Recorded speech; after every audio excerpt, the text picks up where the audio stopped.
Welcome to Management 200 Module 4.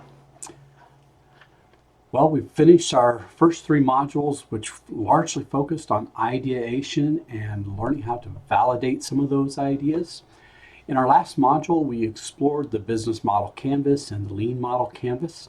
And so we got a little bit of an idea of how to analyze those 9 blocks on the business canvas model. And so we're going to dive a little bit deeper into developing a business model, customer validation, and prototyping in this module. So let's walk through our homework that we have due for this module. In our overview, we can see that we've got a variety of chapter readings that are due. So we need to look at Chapter 6 for design thinking. This is about designing our products. Chapter 7, clarifying your vision, your mission, and your goals. But Chapter 11.2 is really going into designing this business model and the business plan. So let's delve real deep into those and make sure that we are going to walk out of this particular module not only with a good customer validation and prototype, but also understanding what our business model is going to be. We have 2 PowerPoints, which are what we're going to go through tonight, that are uploaded. So if you want to review any of the content that we've got, you can look at Module 4A PowerPoint and Module 4B PowerPoint.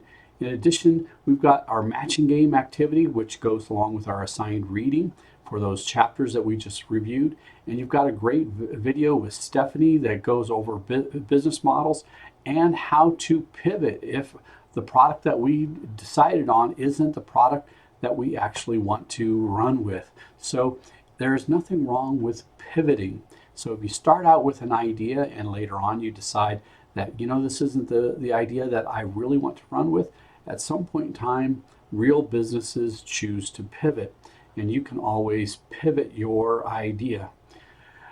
Our first assignment is a discussion, and I'm going to call it an assignment because in this particular course, we have discussions, and while you're putting them out for class engagement and class interactivity, it's an opportunity for us to get feedback on our assignments, feedback on our ideas from our classmates.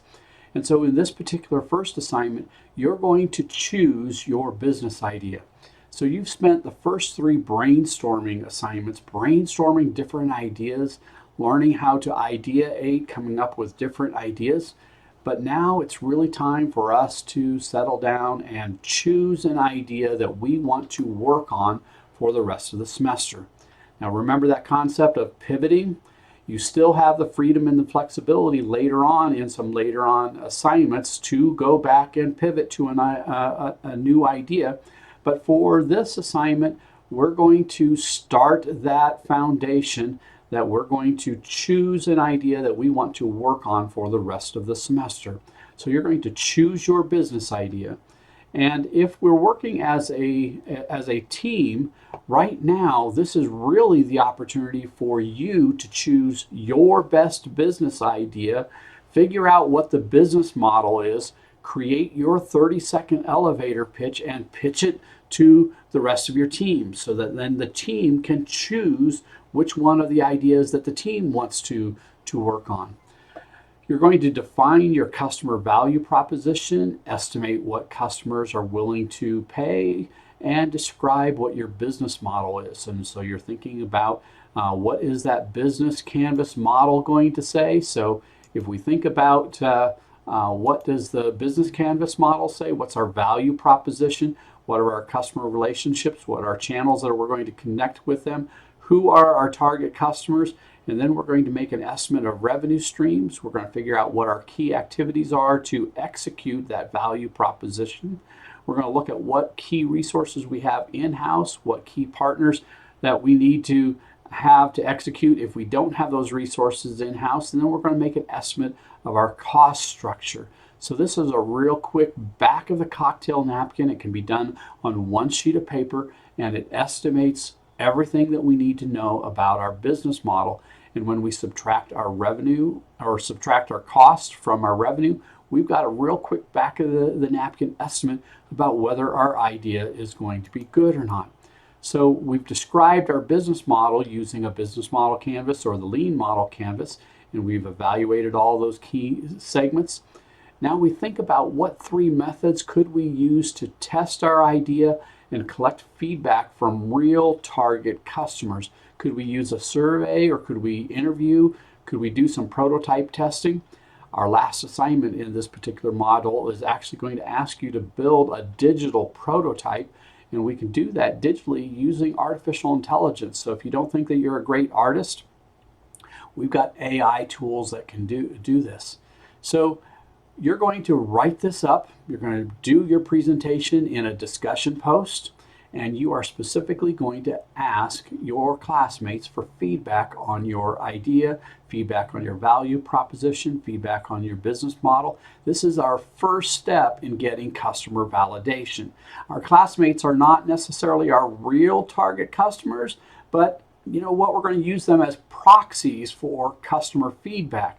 And so by completing this assignment, you're practicing presenting your business idea, you're practicing defining your value proposition to customers, you're practicing understanding what your business model is, and you're practicing seeking getting useful constructive feedback. Because what we don't want to do is just run with an idea without going and getting real feedback. So it's important for us to be able to pitch this idea quick and fast. We often call this the elevator pitch, and that's why number 2 here is create your 30-second elevator pitch. This is typically 75 to 100 words. Who you are, what problem you're solving, what the solution is, what makes us unique, and what is the call to action that we're going to ask our customers to do next. You should be able to pitch that very, very quickly with clarity. I recently did a podcast episode where we talked about comparing this 30-second pitch to that old telephone game that we used to play in classes when we were children. And remember how we passed that message from one person to another person to another person, and by the time we got to the end, it sounded nothing like what we actually pitched? Well, that's the elevator pitch. A lot of times you pitch your idea to customers or investors, and people cannot repeat that back to you. They are not getting your message with clarity and understanding. So if in 75 to 100 words you cannot pitch your idea and have people repeat it back to you with clarity and understanding, then we do not yet know what our business idea really is, because we've not practiced enough to be able to communicate that clearly and effectively. So this is a first step to being able to learn how to communicate our vision, communicate our idea, and practicing our pitch and actively seeking feedback. Now, our last assignment in this model is to actually take the feedback from our classmates that you got in your discussion post and revise your business model, revise your minimal viable product, and then go and actually create a digital prototype. And so your assignment instructions are to write 600 to 900 words. And if you know what 600 to 900 words are, that's short. It's not even a page. It's one page. So you're going to write a one-page description, a one-page narrative of what your minimal viable product is, and it tries to describe how you're bringing your product to life, what design you need to have, what your basic prototype is going to be, and you are going to create a digital rendering of what your product is going to be. Now, what my colleagues, the other instructors that also teach this course, really want you to do is that we want you to just go out to your favorite artificial intelligence tool. Our assignment says ChatGPT, but it could be Google Gemini, it could be Bolt, it could be any AI tool that's out there, and create a digital rendering, a digital prototype. So you can just go start prompting any of these tools, these AI tools, and have it create a digital drawing, a digital rendering of what your product is supposed to be. Now, if we have a digital rendering, we can then take that to a small group of customers and say, this is what our product is. Now, it might not be perfect, but can it be close? And if you've seen what some of the photo AI tools are capable of generating, you'll be amazed at how incredible some of these pictures actually are. And the power of AI is just doubling every 3 months. And so what tools you use today are going to be different than the tools that you used 3 months ago, and they're going to be different than the tools that you're going to use 3 months from now. So never be too terribly worried. If you click on the link, how to use ChatGPT in product design, 8 practice examples, it's a really old article. And are things a lot better? Absolutely. They're incredibly a lot better today. So just go start brainstorming digital renderings and create a digital version of your tool, digital version of your product, a digital version of your service. And that is going to be our prototype that we're going to use for this particular course. Now, part B of this assignment says create a technical specification sheet. And that is going to be a spec sheet of all the parts, all the services, all the pieces, everything that has a cost. So for a physical product, we're going to think about all of the pieces, all of the components, all of the parts, and we're going to make an estimate. We're going to describe those pieces, and we're going to make an estimate of what the costs are. And we're going to include indirect costs, not just what the actual cost is, but the indirect costs. So what kind of supplies do we have to have in order to create that that part? And what kind of supplies do we have to have in order to assemble that particular product? So we're going to create a cost sheet. So in manufacturing, we call that a technical specification sheet. But we're going to make our first wild guess about what it's going to cost to produce this particular product. Now, if it's a service, we're going to draw a workflow diagram that shows all the steps to deliver the service, and then we're going to estimate the labor, the supplies, the third-party software tools, the data, all the things that have a cost that are associated for that service, so that we can estimate what is it going to cost to deliver that service. So when we have this technical specification sheet, it's essentially the big cost specification for your minimal viable product. Now, why does this matter?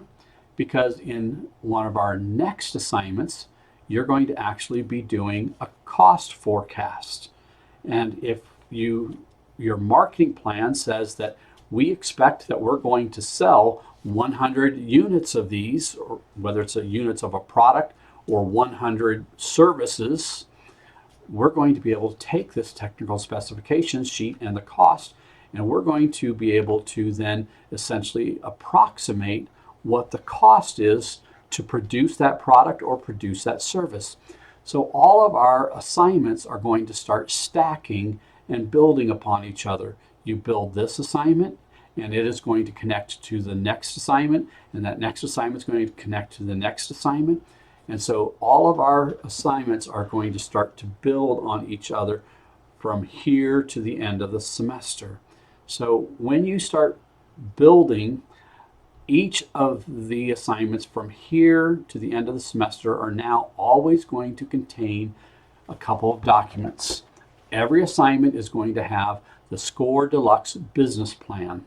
And this is a document that you're going to download, and you're going to update very few sections of it with each one of these assignments. Now, by the time you get done with the end of the semester, you will have this business plan template approximately 60-70% complete.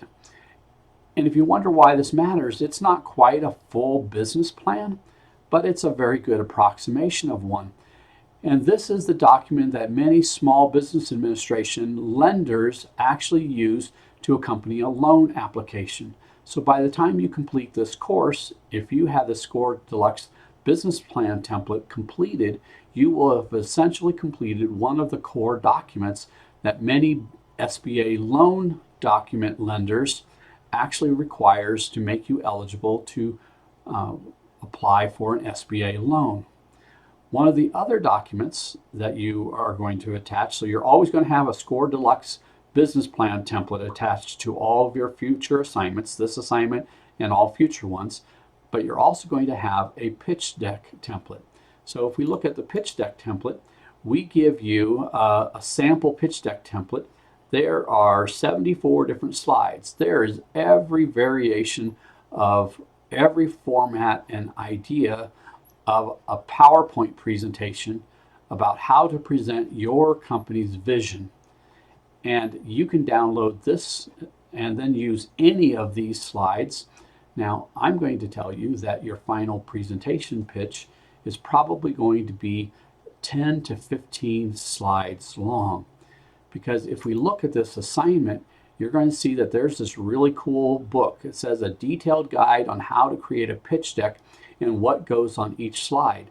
Look at this book called Get Backed. And if you click on this link, it'll take you to our PIMA library where you can download or review a book online. And here's that book. And so here's the cover, Get Backed. It's one of my favorite books. I've got both hard copies and digital copies of it. But chapter 1 tells you about the birth of a pitch deck, but chapter 2 tells you the actual pages that are in a pitch deck. And so I like my physical version of it because it actually shows pictures of each of these pages in chapter 2 rather than just listing them. But slide 1 is the overview, slide 2 is the opportunity, slide 3 is the problem, slide 4 is the solution, slide 5 is what traction, in other words, what customer validation have we discovered. Slide 6 is the customer or the market. Slide 7 is the competition. Slide 8 is the business model. Slide 9 is our team. And slide 10 is use of funds. What are we asking for? Are we asking for an investor to invest $100,000 in the business? And how are we going to use those funds? If you care about making a pitch, this book tells you everything that you need to know. It tells you how to tell a story, how to design slides, what goes into colors, what is the best way to use text. It actually shows you some real pitch decks and some pitch decks that have been used in raising real funds in businesses like Airbnb, Travelocity, a few other companies that are out there. And then part 2 shows you details on financing, 4 ways that we use pitch decks to raise money, an overview of funding sources, an intro, and then a little bit about psychology on building, a psychology on delighting, and a psychology about inviting. And so if you're interested in learning more about pitching, I love working with teams heading towards pitch competitions. And here's what matters. This fall, we are having our own PIMA pitch competition, and I would encourage anybody that's a team of 2 or more to take your business plan that you're developing here and get it ready for a pitch competition. Not next week, but later, about a week and a half from now, I'm going to send an announcement out sharing with you all the details about our pitch competition that we will be holding this fall in just a couple months. And I'm going to encourage you to participate. There's real cash prizes. Last year, team number 1 and team number 3 were teams that came out of my class. And I think that you can do a great job of pitching and competing and winning in the pitch competition. So I think that's a lot of fun. So you're going to be building your pitch deck in all of your assignments, and by the time you get to the end of the semester, you will have approximately 10, 12, maybe up to 15 slides. But what do we have right here in chapter 2? We have the 10 slides that you need for your final assignment in this particular course. These are the 10 slides that you're going to be building, and you're going to be building them and submitting them where you do 1 or 2 slides this assignment, 1 or 2 slides with the next assignment, and you're just going to be updating this PowerPoint with each assignment and submitting it throughout the rest of the semester. I hope that makes things pretty simple and clear. So this module is really pretty simple, pretty straightforward and fun. Let's take a look at our first background. So we talked about the business model canvas. We've discussed this in class before. the business model canvas, we put our customer value proposition right here in the center in the green block. We build our customer relationships. Do we want to have a one-time relationship or a recurring relationship? We describe the relationship that we want to have in this box. In the box right below it, we describe what channels, where do these customers hang out? So what communications channels are we going to use to reach our customers? And then in this right box, we talk about who is our ideal customer. What is the customer persona that's going to buy our product? So the customer that has a problem that needs to be solved, and here's the value proposition that solves it. Here's the customer that has the pain that needs to have this value proposition. So this customer relationship all works together. Customer segment with customer pain, value proposition with a solution that solves the pain, and our relationship to the customer right in the middle. We can do quick calculations based upon how many sales we think we're going to be able to make to this customer base, and we can do a quick estimate of revenue streams. We think about, on the left-hand side, the key activities that are needed to deliver this value proposition, and we describe those in the key activities box. Then we think about what key resources do we have in-house in order to deliver those key activities, and whatever key resources we don't have in-house to deliver those activities, we've got to find the key partners. We can then look at what the costs are for all of these activities, and that gives us our cost structure. Now we subtract our costs from our revenue, and we've got a quick estimate of, is this a good business idea or not? So we get to look at what does the customer want, address any of their objections, and it creates that initial value proposition that goes straight into the business model canvas. Now the lean model canvas, we've looked at this one before, and the lean model canvas looks almost identical to the business model canvas. The only thing that we really did was we changed the names of these blue boxes on the left. So the business model canvas has key activities, key resources, and key partners. This is kind of intended for us to do this once. But in the real world, what we're going to do is we're going to figure out what is the solution, what are the key metrics that we're going to use to measure those solutions, what are the problems. So what problems do these customers have? And we're going to iterate this solution over and over again, and every time that we think we've come up with a solution and we think we've defined the problems and we think we understand the metrics to measure, we're going to take this and we're going to present it to the customers. We're going to go do customer validation, and we're going to get feedback from the customers and see, do we have the solution right? Do we understand your problem? Do we understand your wants, needs, and desires? Is the solution that you want to solve your problems, your pains, your needs, your desires, and equally importantly, are you willing to pay? And obviously we ought to ask how much. And then we take that feedback and we go back and we iterate these problem solutions and metrics again until we get the solution just perfectly aligned with what the customer wants. And when the customer quits giving us feedback, then we think we've got the right value proposition, the right solution, and the right problems, and we quit iterating. But we can iterate really, really fast. And if you do a digital prototype, we have not spent a lot of money.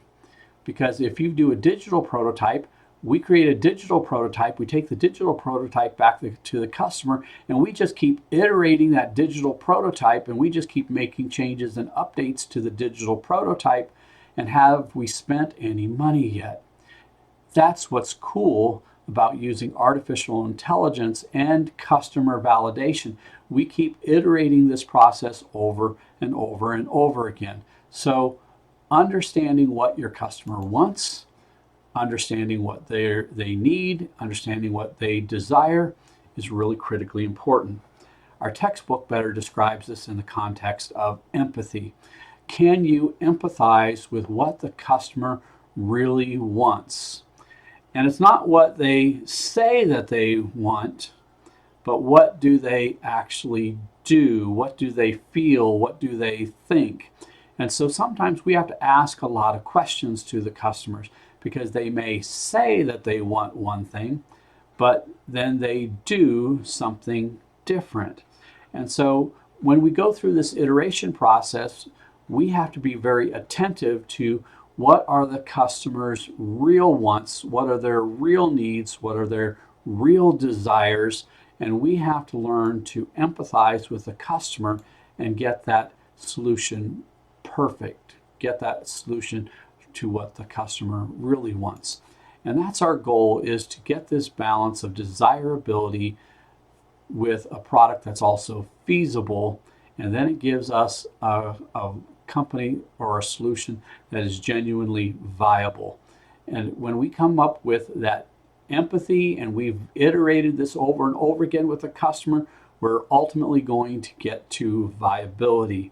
And this is an iterative circle process that we're going to go through over and over and over again. And when we get to that, we can then build out a business plan. Now, business plans can be as big as they want or as little as they want. So our business plans are not going to be really complex or really sophisticated, but they're going to be a little bit more than a one-page business plan. So somewhere on the bookcase back here, I've got a yellow book that says one-page business plans. Well, I want you to do something a little bit more than a one-page business plan. But isn't that what the Canvas business, the business model Canvas and the Lean Canvas model are? They're one-page business plans. We're putting all of our ideas, all of our customer value propositions, all of our solutions down on one page. But then we're going to go out and we're going to actually validate it. And that's what's critically important, is that we're going to go do the validation. Now, when we do the validation, we can go and spend as much time or as little time as is necessary. Because in your math and your statistics class, you learned that this real critical concept: statistically valid number is n equals 30. So do we need to talk to anything more than 30 customers? Well, in a perfect world, I'd love you to talk to 120, 150, 500, 1,000. But at a minimum, I need you to talk to 30. And if you get to 30, we are going to be in some pretty great shape. Now, when we start doing an analysis, we can start thinking about what are the key management personnel that we need, what are kind of an advisory board can we get, what kind of supporting advisors and professionals can we tap into, what kind of marketing are we going to do? Where do our customers hang out? Do they hang out on Facebook? Do they hang out on Instagram? Do they hang out on TikTok? And how can we reach them? So on that business model canvas, we had channels. So we need to understand, where do our customers actually hang out at? Can we reach them? Can we connect with them? How do we actually get our message to them? So we can do some real preliminary work on trying to figure out how are we going to connect to them. So building out this business model is not incredibly complicated, but we do need to do some basic work. Now, when we want to think about designing products, our last assignment asked you to go out and actually develop a prototype. So can we do some design thinking? Can we use some design thinking tools? Can we use some design thinking mindset that's out there? Well, we've talked a little bit about empathizing with the customer. So design thinking focuses on inspiration, ideation, and implementation. So we've brainstormed the ideation part, but now we need to think about inspiration and implementation. So the implementation's the technical side. So the assignment that we've asked you to build out, ask you to build out that technical specification sheet so that we know what actually goes into producing the product. What are the costs going to be for every single one of those little parts? What are the steps of creating a service? What are the costs of each of those steps? But what's the inspiration for the design? And so have you seen some products that are just beautiful and really attractive, and make customers feel comfortable and feel good using them? And do we have some other products that are just really cold and sterile and they just don't do anything emotionally for the customer? So when we want to think about design, what is it that the customer wants? Apple does a really good job of doing product design. They build products that are beautiful, products that are easy to use, products that are emotionally satisfying to the customer. They don't necessarily build the best product. So if I want the technically best iPhone, notice I used the generic word iPhone. If I want the best digital smartphone, I'm probably going to go buy a Samsung phone.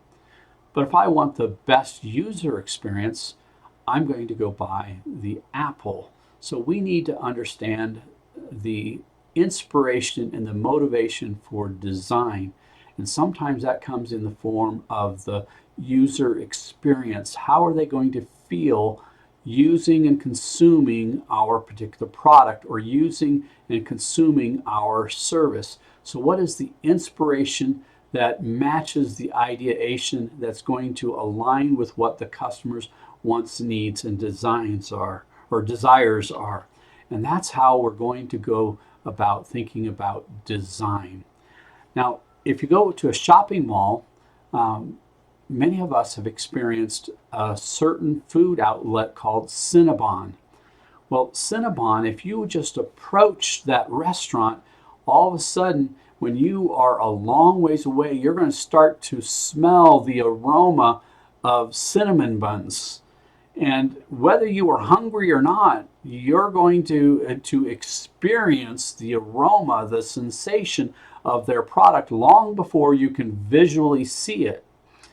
And so, did they spend time design thinking about what the customer experience was going to be as they even approached the store?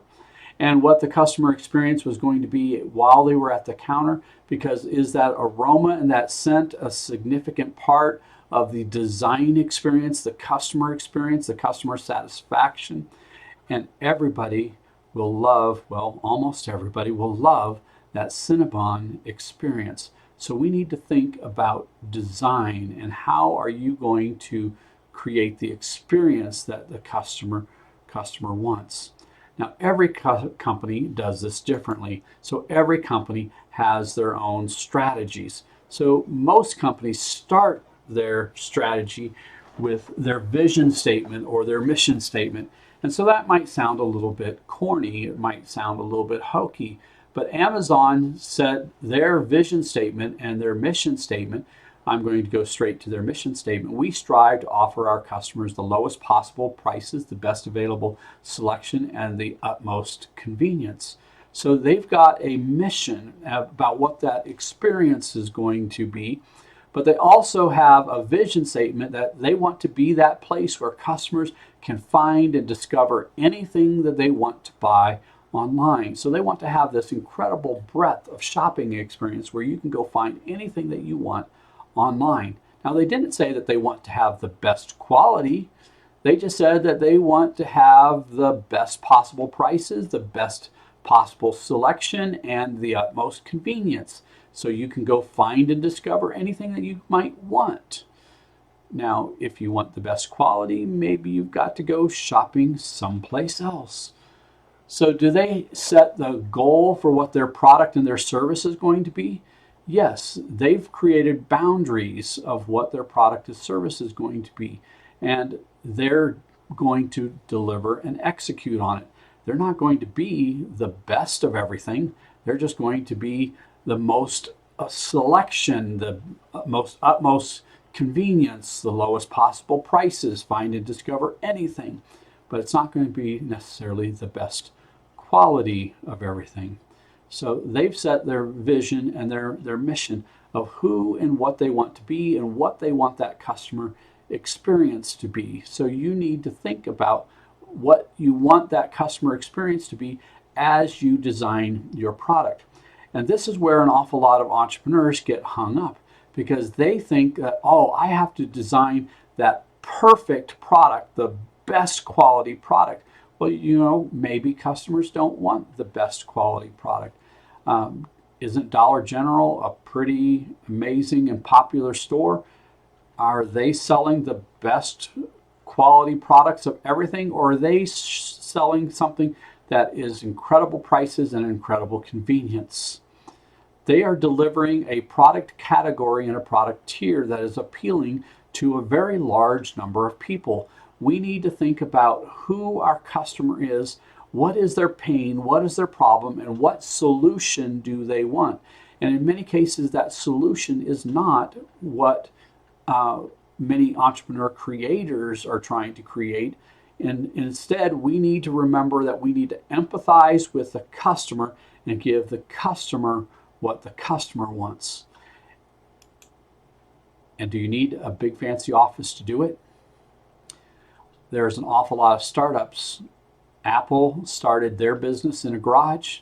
Here's a picture of the actual garage where Hewlett-Packard started their business. This was a picture of the garage in Palo Alto, California, where Bill Hewlett and David Packard started their business.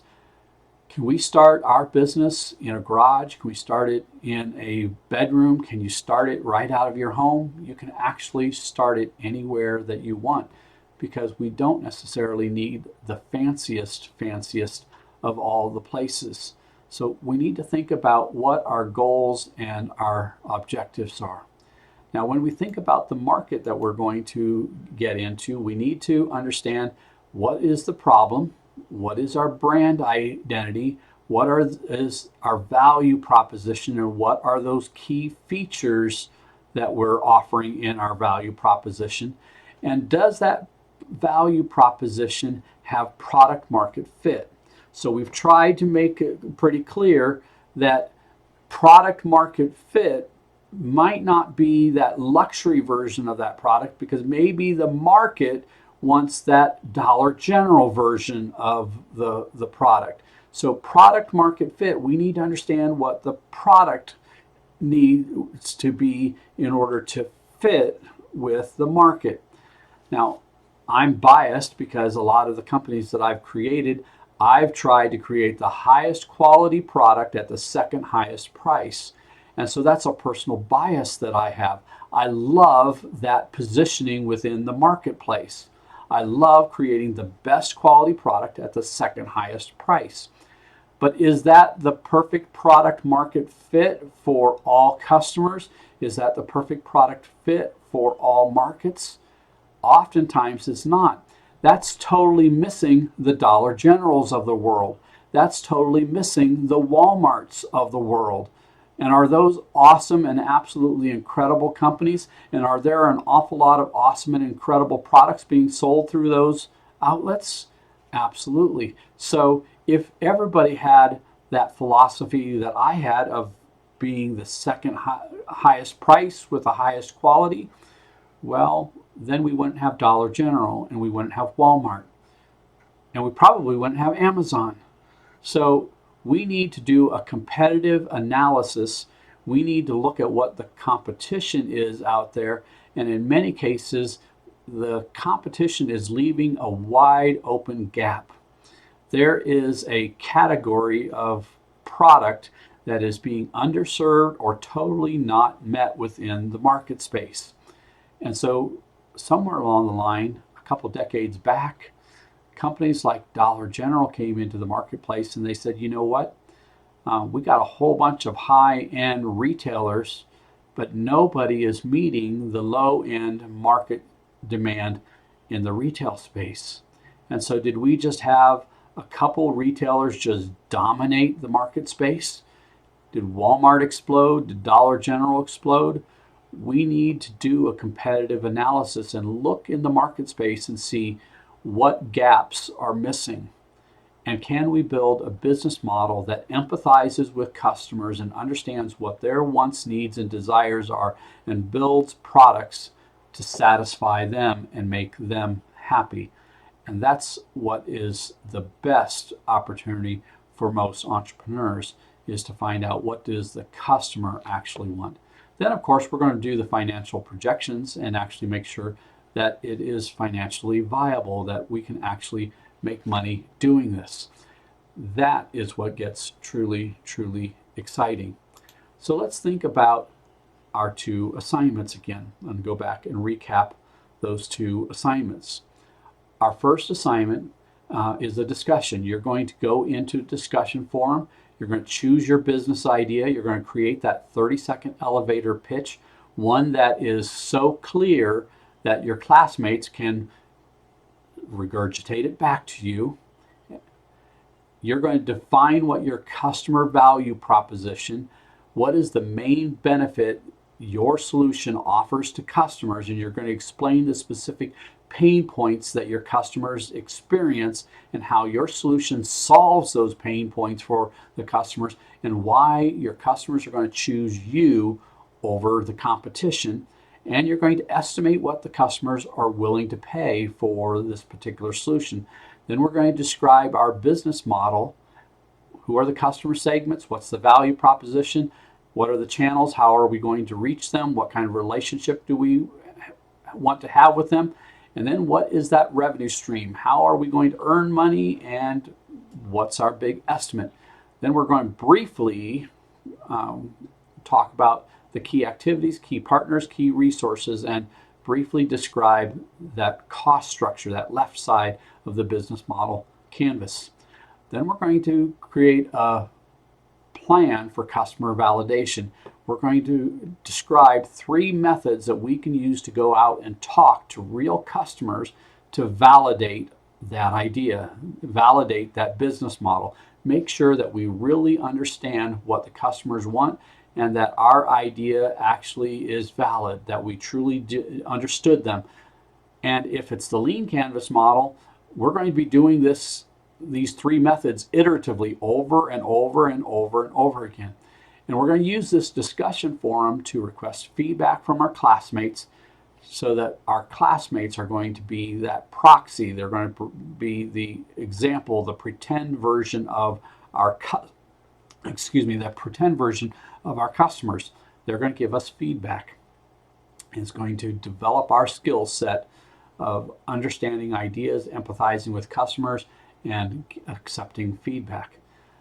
Our second assignment is going to be to take all of that feedback, pour it back into our business plan, and we're going to write a 600 to 900 word paper. And what is 600 to 900 words? It's basically 1 page. It's going to be what is our minimum viable product. We're going to write the technical specifications for that minimum viable product. We're going to download the deluxe business plan, and we're going to update the key sections of that deluxe business plan, and we're going to download the pitch deck, and we're going to create our first few slides in that pitch deck. Then for this assignment, we're going to upload the Word document for Part A and Part B that has the minimum viable product and the technical specifications sheet. We're going to upload the SCORE Deluxe Business Plan and the pitch deck back into it. And then we are going to create a digital rendering of our prototype. So Part A asks us to create a digital rendering. Now, whether you include that digital rendering in this Word document or whether you take an image and you attach that image separately, I don't care whether you paste that into your document or whether you attach that separately, but we need to have a prototype that we can share with our customers. I hope that we had a little bit of fun going through this module. This module is laying the foundation for moving forward with business ideas. If you are doing this last assignment as an individual, this is your pitch to your team about your idea, and your team is ultimately going to choose one idea that they're going to use to work forward for the rest of the semester. If you're a team of 1, then basically this is the ideal opportunity for you to choose the one idea that you want to work on for the rest of the semester. If you got any questions, please reach out to me. I love visiting with you. Talk to you later.